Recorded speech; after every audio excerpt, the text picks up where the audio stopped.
Tövende Texnika, Köç ve Yükseliş namlı kitaptan Gülleniş, oyulniş bilen başlandı namlı makale. Gülleniş, oyulniş bilen başlandı. Gülleniş, oyulniş bilen başlandı degan bu çoğunqur ahmiyetga ega so'zni ba'zilar Amerikaning 40-navbatlik prezidenti Ronald Reagan itdi deb qaraydi ekan. Meningcha, obdaroq tafakkur qila oladigan kishilarning ko'pinchisi mushundaq meg'izliq gaplarni qila oladi. Mazkur kitobning kirish so'z qismida Mo'ng'ul yozuvchisi Mingchibi Lulolü apandining O'ylanish ichida ilgirlash nomli obzorni tilga ilib o'tgan edim.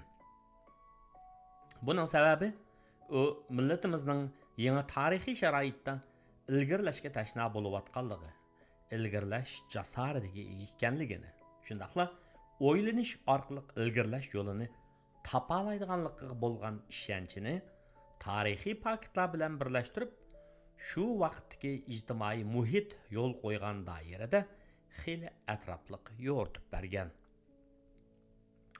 Aşı obzordan avtorning Uyg'urlarga bo'lgan hurmati, qoyilligi va do'stonligini his qilib yetgan edim. Kim sening shonli tarixingni yodlatib tura oladi? Sana hurmat va qoyilligi bo'lgan odam. Kim sening ilgirlab ro'naq tepishini istaydi?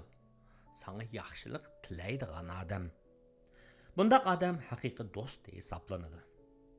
Mingchibi apandi shu mashhur asari bilan Uyg'urlarning qalbida yashaydi. İsmi hurmat bilan tilga ilinadi. Shu asar yozilib, oradan 25 yilcha vaqt o'tgan 2011-yili Xitoy bo'yicha oliy maktabga imtihon beradigan 10 million atrofidagi to'liq o'rta maktab o'quvchisi ichidan Uyg'ur qizi Faxriya Ashrafning shu yillik oliy maktab matematika imtihonidan to'liq nomer olganligini ko'rdik. Marhum olimimiz Abdushukur Muhammad Emin apandi hayot bo'lgan shu xabarni ko'rgan bo'lsa, cho'qimki shaksiz so'yingan bo'ladi. Mana bu ashu 25 yil ichida Uyg'urlarning ilgirlash uchun o'ylanib yashaganligi va ilm ma'rifat, fan texnikaning shaxsni va millatni ro'naq topqizganligini tushunib, zo'r tirishchanlik ko'rsatganligining misoli.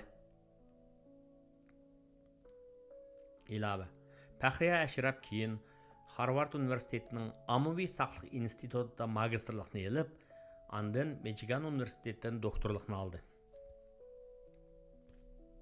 Bu yillarda Uyg'ur jamiyatida har qaysi sohalarda o'ylanish ichida ilgirlash sadolari yangrab turdi. Bu xil o'ylanish oldi bilan Uyg'ur hozirgi zamon mutafakkirlarining fikrlarida aks etdi.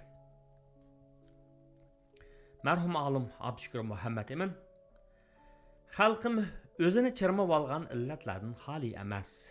Meningcha, Yipak yo'lining xaroblashishi, tashqi dunyo bilan bo'lgan aloqaning uzilib, xalqning bekinma holatda qilishi, nomratlik va nodonlik tufayli ma'naviy illatlarning shakllanib qilishi xalqimizdagi butkul ojizlik, o'ngishsizlik va kelishmaslikning yildizidir. Qilin tarixiy cho'kma hosil qilgan mening, uning, sening, hatto ota-onam, yetakchim, qalamkash ustozim va hokazolarning ruhiyatidan ularning omoq farzandlarining ruhiyatiga mayli qurtdak o'milab o'tib turgan bu illatlarga ko'z yumib olish mohiyatda o'z xalqiga qilingan vafosizlik emasmi deb yozgan bo'lsa, Abduqodir Jaloliddin namratlikdan go'shtdan suңakka o'tib ketish chog'liq ish. Namratlikning go'shtdan suңakka o'tib ketishi chog'liq ish. Biroq suңakdan ruhga o'tib ketish xatarlik. Yipak yo'li xaroblashgan, bekinmichilik, namratlik, muhtojlik hukm surgan necha asr mobaynida xalqimizning ro'yitida og'ir darajada ochko'zlik psixikasi shakllandi.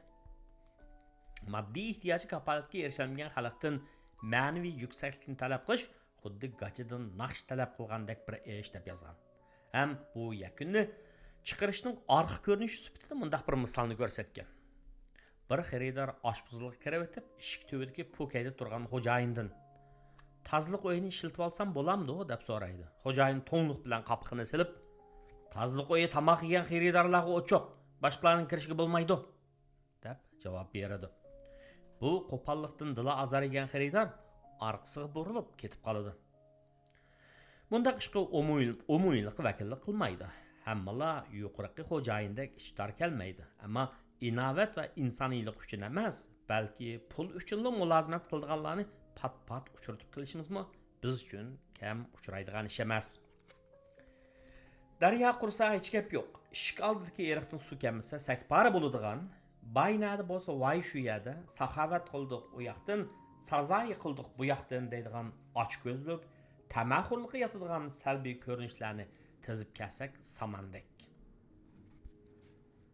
Ömür bo'yi yetib yesimi yap aşqidek mal dunyosi turib, kichkina bir parcha miros yer yoki necha tub terakni talashib, bir-birini qon qilgan qarindoshlarning jangi jidilni qadamda bir ko'ryapmiz deb yozadi avtor. Yuqoridagi hurmatli mutafakkirlarimizning millatimizning nuqsonlari haqida o'ylangani kasalni yo'shirish emas, aksicha uni ko'rsatib berish bo'lib, bu xuddi mablag'chilikdagi ziyon tartmaslikning o'zi foydalganlik deganga o'xshib ketadi. Nuqsonni aniq ko'rib yetish va e'tirof qilish uni tugatishga qarab menishning tunji qadami bo'lib, uni aniq ko'rib yetganlar ondan uni tugatishning usulini topqili bo'ladi. Bu bir xil ijtimoiy ilgirlashdir. Savdo tijoratga mohirligi bilan yuqorqi axborotda Axtam Ömerning Yiroq qirlardan Anyurt salom degan asarida va marhum yozuvchi Zo'rdin Sabir apandining Chatal sayohat xotirasida tilga ilingan Uyg'urlar bu yillarda o'ylanmadimi? Albatta, ular o'ylandi va o'ylanish ichida muayyan ilgirlashlarga erishdi. Ya'ni o'milgan mang'an hammadan yomoni o'ltirib qolgan kalimasidagidek Uyg'ur savdogar tijoratchilari o'ltirib qilishni, birazda to'xtab qilishni har ko'rdi. Ular gahida o'mildi, gahida zamonga moslashib oldi qarab, sharoitga beqib siljidi. Bekinmachilik va bilimsizlikdan qutulishga tirishdi. Iqtisod, pul muomala va zamonaviy korxona boshqarishga oid bilimlarni o'z tilimizdagi va boshqa tillarda yozilgan, nashr qilingan kitoblarni o'qish, turli tarbiyalash markazlarida o'qish orqali egalladi va muayyan ilgirlashlarni hosil qildi. 1993 sentabrda Universitet iqtisod fakultetining iqtisod kasbiga qabul qilingan tunji Uyg'ur aspirant bo'lish sifatim bilan aspirantlik hayotimni boshlagan edim. Bu fursatni iqtisod ilmida cho'nqur bilim elib qolmay, balki xalqimizning iqtisodiy taraqqiyotiga to'p qo'shqidek iqtidor ato qiladi deb bilib, diqqatimni Uyg'ur savdo tijoratchilariga tikkan edim. 1994-yili bizdagi kam narsalar degan mavzuda mikro yozma yezib, jurnalda e'lon qildim. Buning kerak meni bosh og'rig'iga qo'yishini nadim bilay. U yozmada Uyg'ur savdogar tijoratchilarining mal yo'tkab setishdan ishlab chiqarish sohasiga o'tkilishi, ya'ni muayyan texnikalik asosi bo'lgan zavodlarni qurib chiqishni tashabbus qilgan edim. Chunki u chaqdagi iqtisodiy tuzum bir qadar erkin qo'yib berilgan bo'lib, jamiyat pilonliq egilikdan bozor egiligiga cho'ng qadam bilan o'tayotgan, hatto siyosiy vazifa o'rinlashni maqsad qilib qurilgan davlat egiligidagi ba'zi shirkatlarmi foydani qo'g'lashadigan, bozor iqtisodining prinsiplari bo'yicha ish ko'radigan pay hassadorligidagi xususiy korxonalarga aylanayotgan chog' edi. Xitoydagi nopos ko'p, iqtisodiy yuksalishga qarab mangan, paycheka bozorini qaytadan qurayotgan, qisqasi bozor jonlanishga boshlagan davlatda Uyg'ur savdogar tijoratchilari zavodlashga qarab yuzlansa, milliy egilik gullangan ham Uyg'ur jamiyatida texnik ilgirlashlar barliq kelgan bo'ladi. U chaqlarda kitob, jurnal o'qiydigan Uyg'ur tijoratchi savdogarlardan kimlarning u kichkina yozmani o'qiganligi, tashabbusim haqida o'ylanib baqqanligi haqida hech ma'lumotim yo'q. Biroq mening orzum shu edi. Ishlarda niyatning pok va saf bo'lishi muhim. Shu maqola e'lon qilinib, 2-3 yildan keyin Amerikaga o'qishga ketib qoldim. Shundan tartib 20 yilga yaqin vaqt ichida egilik tiklash va korxonchilik haqida sistemalik o'ylanib baqqadak bo'lmadim. Elektronluq uçur aloqasining uchqandek taraqqiy qilishi, uzun va qisqa yo'lliq aloqa tannarqining tez tövallishi, dunyoning ichilib bir-biriga bog'lanishi ta'siridan ilhom oldim bo'lg'ay, Uyg'ur egilik tiklovchilarga qayta nazar soldim. 2014-yildan 2016-yilgacha bo'lgan oralıqda his qilganim Uyg'ur jamiyatida korxonachilik ruhi, egilik tiklash qizg'inligi, yangilik yaratish jasarati urg'ib tashqil turibdi. Hamkorlashuvchilar, sheriklar va paychiqlar orasida ishonch va savdo axloqining kam bo'lishi, bir-birini do'rash, marka huquqi va patentga daxl taruz qilish, bir-birini taqlid qilish, saxta e'lon bilan iste'molchilarni aldash, mulozimat engining kamchil bo'lishidagi masala va yetishsizliklardan talto'kis xoli bo'lish bahsi mushkul bo'lsa-mu, ammo mushunchalik qizg'inlik va harakatning bo'g'ini katta ish hisoblanadi. Albatta, bu yillarda dunyoda ko'p o'zgarishlar yuz berdi. Uyg'urlarning yashash muhitida o'zgarishlar bo'ldi. Erishish bilan yo'qotish tangli keldi. Ishki qurolga joylashgan vatanimiz tosh yo'l va temir yo'ldan iborat asosiy muassasalarning yaxshilanishi, Yevro-Osiyo quruqlik qatnash to'rining tugunida yashayotgan xalqimizni, bo'libmi savdogar va tijoratchilarimizni o'yga soldi. Ularning uchurga diqqat qilishi, fan texnika saviyasini o'stirishi va boshqalar bilan tajriba almashtirishi natijasida bir qism yuqori sapali korxonachilar qo'shini vujudga keldi. Ularning ichida zavod qurganlarmi bor ekan.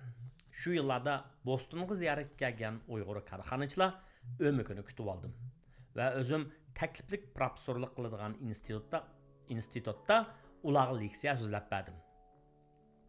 Keyinmi korxonachilarimizga to'rdan dars o'tish va mushundaq bir qator uchrashlardan olgan ta'sirotlarim asosida bizdagi kam narsalar degan yozmani e'lon qilib, 20 yil o'tgandan keyin bizdagi kam narsalarga qayta nazar degan yozmani yozib to'rda e'lon qildim. Ilova, bu ikki yozmam Egilik tiklash melodiyasi degan ikkinchi kitobimdan o'rin oldi. Uyg'ur jamiyatining toki 2016-yili Xitoyning jinoyatlik siyosatining zarbasiga uchirg'icha bo'lgan oraliqdagi o'ylanishida ilgirlash ahvoli ustidagi fikrimni yana bir qatim 1990-yil bahorda universitetimizda fakultetlar aro o'tkazilgan munozara musobaqasiga o'tkayman. Shu munozarada Egilik boshqarish fakultetining yordamchi munozirachisi bo'lib o'tirg'a chiqqan edim. 3 kishilik guruhimizning bu musobaqadagi nishoni paket va dalillar orqali kollektiv manfaat shaxsiy manfaatdan ustun turdi degan ko'z qarashni yoqlash va buning qarshi fikrlarga ilmiy, faktli raddiya berib, mushu fikrni kuchga ega qilish edi. Munozara davomida guruhimizdagilar hamdamda bo'lishib, ko'z qarashimizning to'g'riligiga misol sifatida Yaponlarning milliy ruhini tilga oldik. Amaliyotda Yaponiyaning gullanishi va yuksalishi o'ylanishdan boshlangan. Yaponiyaning tarixdagi halqaliq burilish nuqtasi 1868-yildagi Meiji islohotini yo'lga qo'yish bilan boshlanadi. Amaliy huquq imperator Tennoning qo'liga markazlashish bilan birga Yaponiyaning zamonaviy qadami tizilishib, butun kuch bilan sanoatlashtirish va g'arblashga qarab mangadi. Meiji islohoti boshlangandan keyin Yaponiya qatmal sinfiy tuzum, ya'ni feodallik tuzumini pachoqlab tashlab, tez suratda temir yo'l qurilishini olib boradi. Telegraf torini qurib chiqib, harbiy sanoat va zavodlarni zamonaviylashtirdi. Ko'rib bilishga bo'ladi-ki, 1868-yildan burun davlatning universal kuchi va jamiyat ahvoli intayin tuvan saviyada. Tuzsizlik holatga ketayotgan Yaponiya jamiyati Meiji islohoti va podshohning g'arbning fan texnikasini o'rganish chaqiriqi bilan davlatning ishkini g'arbning zamonaviy fan texnikasiga kengra ochgandan keyinla Yaponiyaning taraqqiyotida tiksizlik eshish barliq keladi. Buning o'zi bir xalqning umumyuzlik yukselishining to'g'ri yo'lga kirishidir. Buni ishga oshirishda faqat hokimiyat beshidigilarning siyosiy irodasining bo'lishini kifoya qilmaydi. Balki xalq ammasi podshohning chaqiriqiga faol ovoz qo'shib, birdak bu harakatga aktiv atlanib, har kim o'z rolini bajonidil joriy qildirgan. Yuksak kollektivizmlik ruhini, ya'ni milliy ruhini namoyon qilgan. Esimda qilishicha, o'rta maktab tarix darsligimizda Yaponiyaning 1894-yili Qing imperiyasi bilan dengiz ustida urush qilganligi, zamin va nopos jihatda Qing imperiyasidan xeyli kichik bo'lgan Yaponiyaning bu urushda Qing imperiyasi dengiz armiyasini mag'lub qilganligi haqidagi mazmunlar bor edi. O'tgan asrning 80-yillarida shu jangni tasvirlagan kino ishlangan edi. Təmimçə rejissor bu kinoda Yaponiyani uçuğu chiqqan tajovuzchi, Çin imperiyasini çeyrek, qalaq, kuchsiz, bo'lumsiz deb sifatlamoqchi. Ondan jangda boshda jon taslim qilgan bir nechta Çin sarkardasini vatanparvar deb ko'tarmoqchi. Shu orqali ko'rurmanni hissiy jihatdan ta'sirlantirib utuq qozonmoqchi bo'lsa kerak. Yana Xitoy kinolarining umumiy yo'li shundaroq. Amaliyotda bo'lsa, Yapon armiyasi qudrat tepishda asosligi fan texnikaga tayangan. Meiji islohatidan keyin G'arbning turli ilg'ori ideya, tuzum va fan texnika yengilliklarini qabul qilib, o'zidagi nuqsonlarni keskinlik bilan tugatib, jo'i kichik bo'lgani bilan ajoyib kuchli holatga kelgan. Çin imperiyasi bo'lsa, ishni taqab, qulug'ini etib olib, G'arbning ilg'ori ideya va fan texnikalarga mansitmaslik nazarda qaragan. Podshohning ko'nglini utishni, ochiq haqiqatni ichib podshohdan til eshitishdan afzal ko'rgan. Sirtqi qarta ulug'liqni qo'limizga so'qib bera olmaydi. Elimiz iqlimdagi eng qudratli el degan fikrda ching turib olganligi sababidan taraqqiyot ko'p keyinida qolgan. Shu sababli o'zlari shu chaqchi ko'zga ilib boqmagan Yaponiyadan tayoqni yetkichi yegan.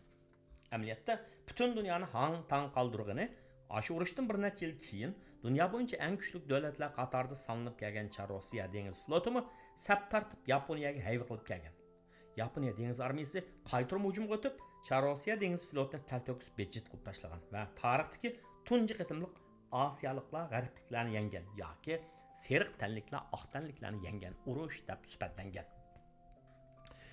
Ko'rib olamizki, sanoat inqilobi mazgildagi Angliya va 1776-yili mustaqillik xitobnomasini e'lon qilib, mustaqillikka erishgan Amerika fan texnika jihatda takshi qadamda sijil taraqqiy qilib kelgan bo'lsa, Yaponiya podshoh Tennoning boshchiligida islohotga faol ovoz qo'shib, tenimsiz tirishib, qisqa vaqt ichida sanoatlashgan g'arb ellariga yetishib olgan. 1945-yili Yaponiya 2-dunyo urushida mag'lub bo'ldi. Uning jamiy egiligi, jumladan iqtisodiy, fan texnikasi va sanoat vayron bo'lgan. Nopos kemiy butkul zamini xaroblikqa aylangan bo'lsa-mu, ammo 1950-yillardan keyin urush xarobligidan tez qutulib chiqib, o'zini qaytadan ruslab oldi va davlatni qayta qurib mislsiz gullantirdi. Bunun sababini tadqiqotchilar Yaponiya hukumatining 2-dunyo urushidan keyin tilishliqparvar tashqi siyosat tuzganligi, harbiy mablag'ni qisib, butun kuchini ma'rif, elektron, avtomobil sanoati va yuqori texnikaga qaratganligi. G'arbning necha yuz yil mobaynida taraqqiy qildirgan texnikalarni o'zi qaytadan kashf qilib o'ltirmay, ularni ko'chirib kelib, munosib turda o'zlashtirganligi va moslashtirganligi yig'inchoqlaydi. Bu yerda alohida diqqat qilish tegishli nuqta shuki, Yaponiyaning tez va haqiqiy yo'sinda taraqqiy qilishdagi xalqlik omillar Yaponiyaning ma'rifning qudratini to'nib yetib, umumiy xalqning tarbiyalanishiga mablag' ajratganligi, yangi texnika yaratalaydigan kashfiyotchilarning maydonga kelishiga va Yaponiya korxona shirkatlarining yangi texnikalarni qo'llanib, mahsulot ishlab chiqarishiga, butun dunyoga keng ko'lamda eksport qilishiga sharoit hozirlab berganligidan iborat. Bu yerda mundaq bir maslahat selishtirma qilish yo'li orqali qarab chiqish cho'qim arziydigan ish deb qarayman. 2024-yillik Nobel iqtisod mukofoti Amerikalik iqtisodshunos Darren Ajamoğlu, Simon Johnson va James Robinsonlarning muassasalarning shakllanishi va ularning gullanish ko'rsatgan ta'sirini tadqiq qilishga qo'shgan to'pis uchun berilgan. Iqtisodshunos Darren Ajamoğlu bilan James Robinson birlikda yozib, 2012-yilda nashr qildirgan Davlatlar, ya'ni millatlar nemish halok bo'ldi degan kitobida mundaq tushuntirdi. Par mashinasini markazga qilgan sanoat inqilobining maydonga kelishida, eng avval Angliya jamiyatida ko'p xillikni yoqlaydigan podshohning hokim mutlaqligini ojizlatadigan sharoitlar hozirlangan. Podshoh burunqidek mutlaq hukmron bo'lishdan qilib, fuqarolarning orzusini aks ettiradigan demokratik atmosfera shakllangan. Bu atmosfera sanoat inqilobining maydonga kelishidagi bir muhim omildir, deb yozgan. Iqtisodshunos Darren Ajamoğlu bilan Simon Johnson birlikda yozib, 2023-yilda nashr qildirgan Kuch va taraqqiyot degan kitobda sanoat inqilobining Yevropaning boshqa yerlarida emas, balki Angliyada muvaffaqiyatli maydonga kelishida xalqlik rol o'ynagan yana bir muhim omil to'van va holliq oilalardan kelib chiqqan, hunar va mahorat kamolatga yetgan, texniklik ijodiyatga o'zini bag'ishlagan, texnikada yangilik yaratish orqali qaddini ruslab, yuqori qatlamga o'rlashni o'ylaydigan, yiroqni ko'rar bir turkum yoshlar, texmi to'g'risi bir turkum yosh injener erlarning to'pisidan iborat deb yozgan. Yaponiyadagi ahvol bundan farqliroq. Yaponiyaning yukselishida aktiv mutlaqchilik kuchaygan. Ya'ni Meiji islohoti mezgilida podshohning hokim mutlaqligi kuchaygan bo'lib, uning so'zi kasgan, farmoni qilishdan ittiq bo'lgan. Yaponiya fuqarolari Angliya fuqarolaridek hokim mutlaqlikqa qarshi turmasdan, balki podshohni o'zlarining manfaatiga haqiqiy vakillik qiladi deb qarab, uning chaqiriqiga ovoz qo'shib, amaliy harakati bilan Yaponiyaning yukselishiga hissa qo'shgan. Yaponlarning umumiy xalq sifatida tavranmas siyosiy iroda, ilg'or ma'rif va to'xtamay o'rganish har qanday ilg'or davlatdan, ya'ni qadimgi davrda Xitoydan, zamonaviy davrda G'arbdan o'rgangandek erinmay uzluksiz o'rganib, o'rganganni ishlatib davlatni qudrat topqizish yo'lida o'zini pido qilishni shaxsning buyuk manzili deb bilgan. Bu balkim yaponlarga bar bo'lgan xos milliy ruh bo'lsa kerak. Shu omillar sababli Yaponiya boshqa davlatlarda hech qachon ko'rilib boqmagan bu qadar tez yukselishni ishga oshira oldi. Mushu selishtirmadan keyin o'z tariximizga qaraydigan bo'lsak, Yevropa faylasuflari olam iloh haqida izlanayotgan, ularning injenerlari yangi kashfiyotlarni yaratayotgan, fuqarolari tuzum o'zgartirish va taraqqiyot erkinlik ustida izlanayotganda, ajdodlarimiz yaqin yurtdan kelgan yot ruhoniylarning hokimiyat boshqarish ko'langisiga asir bo'lib, ularning qurboniga aylangan.